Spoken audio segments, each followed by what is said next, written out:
Bismillahirrahmanirrahim. Assalamualaikum warahmatullahi wabarakatuh.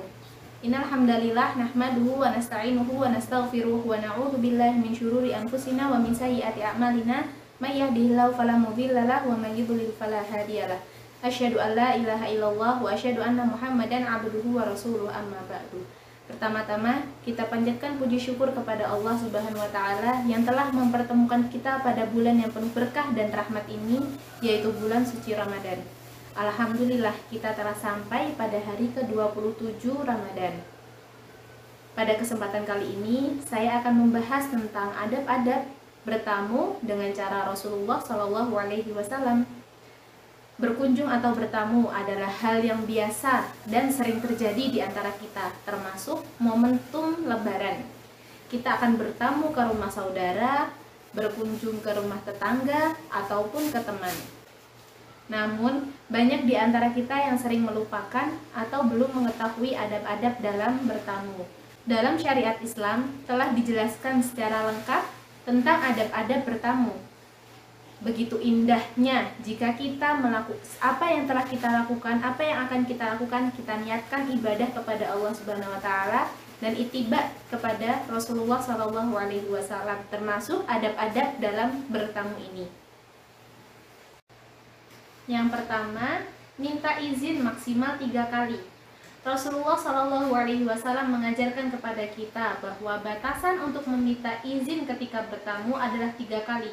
Sebagaimana sabdanya yang artinya, dari Abu Musa al-Ash'ari radhiyallahu anhu, dia berkata, Rasulullah Shallallahu Alaihi Wasallam bersabda, minta izin masuk rumah itu 3 kali. Jika diizinkan untukmu, maka masuklah, dan jika tidak diizinkan untukmu, maka pulanglah. Hadis riwayat Bukhari dan Muslim. Yang kedua, mengucapkan salam dan meminta izin masuk. Terkadang seseorang bertamu dengan memanggil-manggil nama yang hendak ia temui, atau dengan kata-kata sekedarnya. Rasulullah Shallallahu Alaihi Wasallam mengajarkan hendaknya bertamu memberikan salam dan meminta izin untuk masuk. Allah Subhanahu wa taala berfirman dalam surat An-Nur ayat 27 yang artinya, hai orang-orang yang beriman, janganlah kamu memasuki rumah yang bukan rumahmu sebelum meminta izin dan memberi salam kepada penghuninya. Yang demikian itu lebih baik bagimu agar kamu selalu ingat.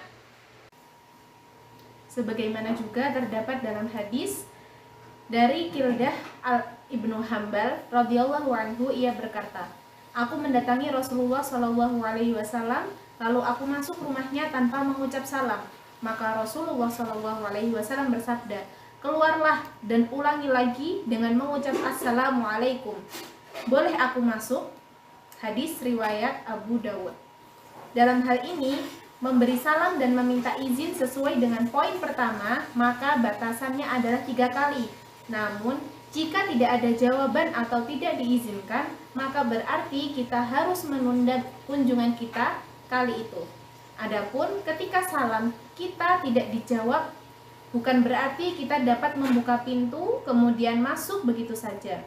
Atau jika pintu telah dibuka atau telah terbuka, bukan berarti kita langsung masuk, tetapi minta izinlah terlebih dahulu untuk masuk dan tunggulah izin dari sang pemilik rumah mengizinkanmu untuk memasuki rumahnya.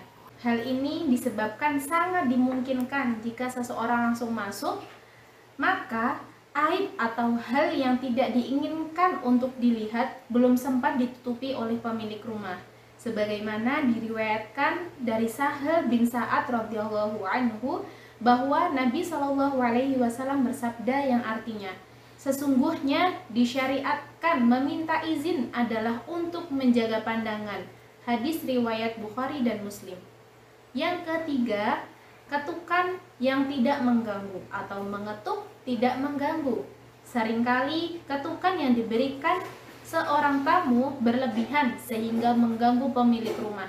baik karena kerasnya ketukan tersebut atau cara mengetuknya, maka hendaklah ketukan itu adalah ketukan yang sekedarnya dan bukan yang mengganggu, seperti ketukan keras yang memungkinkan, mengagetkan, atau sengaja ditunjukkan untuk membangunkan pemilik rumah.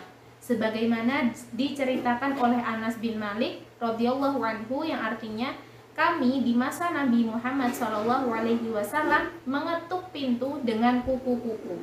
Hadis riwayat Bukhari. Yang keempat, posisi berdiri tidak langsung menghadap pintu masuk. Hendaknya posisi tamu tidak di depan pintu dan menghadap ke dalam ruangan. Nah, pada posisi ini juga berkaitan dengan hak sang pemilik rumah untuk mempersiapkan dirinya dan rumahnya dalam menerima tamu, sehingga dalam posisi demikian, apa yang ada di dalam rumah tidak langsung terlihat oleh tamu sebelum diizinkan oleh pemilik rumah, sebagaimana amalan Rasulullah SAW dari Abdullah bin Bishr yang ia berkata, yang artinya adalah Rasulullah SAW apabila mendatangi pintu suatu kaum, beliau tidak menghadapkan wajahnya di depan pintu, tapi berada di sebelah kanan atau kirinya dan mengucapkan Assalamualaikum, Assalamualaikum. Hadis riwayat Abu Dawud. Yang kelima, tidak mengintip. Mengintip di dalam rumah sering terjadi ketika seseorang penasaran apakah ada orang di dalamnya atau tidak. Padahal Rasulullah SAW sangat mencela perbuatan ini dan memberi ancaman kepada pengintip. Sebagaimana dalam sabdanya yang artinya, andaikan ada orang yang melihatmu di dalam rumah tanpa seizinmu, maka lemparlah batu kecil lalu kamu cungkil matanya, maka tidak ada dosa bagimu. Hadis riwayat Bukhari. Begitu juga dalam sabda lain yang artinya dari Anas bin Malik radhiyallahu anhu, sesungguhnya ada seorang laki-laki yang mengintip sebagian kamar Nabi SAW. Lalu Nabi berdiri menuju kepadanya dengan membawa anak panah yang lebar atau beberapa anak panah yang lebar. Dan seakan-akan aku melihat beliau menanti peluang untuk menusuk orang tersebut. Hadis riwayat Bukhari. Yang keenam, pulang kembali jika disuruh pulang. Kita harus menunda kunjungan, atau dengan kata lain, pulang kembali ketika sudah 3 kali salam namun tidak dijawab oleh pemilik rumah, atau pemilik rumah menyuruh kita untuk pulang kembali, sehingga jika seorang tamu disuruh pulang, hendaknya ia tidak merasa tersinggung atau merasa dilecehkan, karena hal itu termasuk adab yang penuh hikmah dalam syariat Islam. Di antara hikmahnya adalah demi menjaga hak-hak pemilik rumah. Allah Ta'ala berfirman dalam surat An-Nur ayat 28 yang artinya, jika kamu tidak menemui seorang pun di dalamnya, maka janganlah kamu masuk sebelum mendapatkan izin. Dan jika dikatakan kepadamu, kembali sajalah, maka hendaklah kamu kembali. Itu bersih bagimu dan Allah mengetahui apa yang telah kamu kerjakan. Yang ketujuh atau yang terakhir, hendaknya menyebutkan nama dengan jelas ketika sang pemilik rumah bertanya siapa. Terkadang pemilik rumah ingin mengetahui dari dalam rumah siapa yang berkunjung ke rumahnya dan bertanya siapa, maka hendaknya menjawab dengan nama yang jelas, bukan dengan jawaban saya, seperti itu. Sebagaimana terdapat dalam riwayat Jabir radhiyallahu anhu, dia berkata yang artinya, aku mendatangi Rasulullah SAW, lalu aku mengetuk pintu dan beliau bertanya, siapa? Maka aku menjawab, saya. Lalu beliau bertanya, saya? Sepertinya beliau tidak suka. Hadis Bukhari dan Muslim. Demikianlah beberapa poin yang perlu kita perhatikan agar apa yang kita lakukan ketika bertamu sesuai dengan apa yang diajarkan oleh Nabi Muhammad SAW.